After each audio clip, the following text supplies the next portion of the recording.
örter asmanı yine. Turnalardan salam yollayan sana,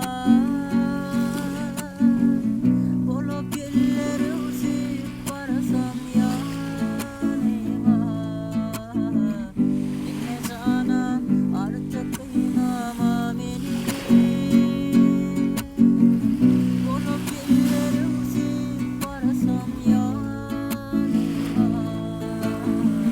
Dinle canan, artık kıynama beni.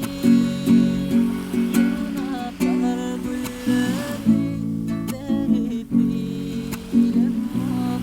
Kursağımda bu senin ayda bilemem. Yüreğine aytmasam çıdar bilemem.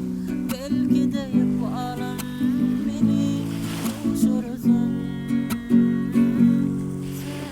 seni.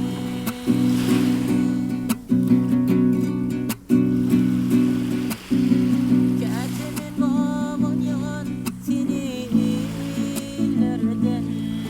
Onu görmesen yan yana sevdim.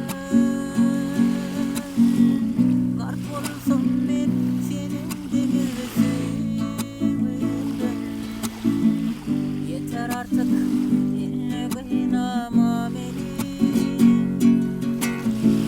Kart olsam ben senin demir sevdim. Yeter artık dinle kıynama beni. Yanıp kalır gülleri verip bilemem.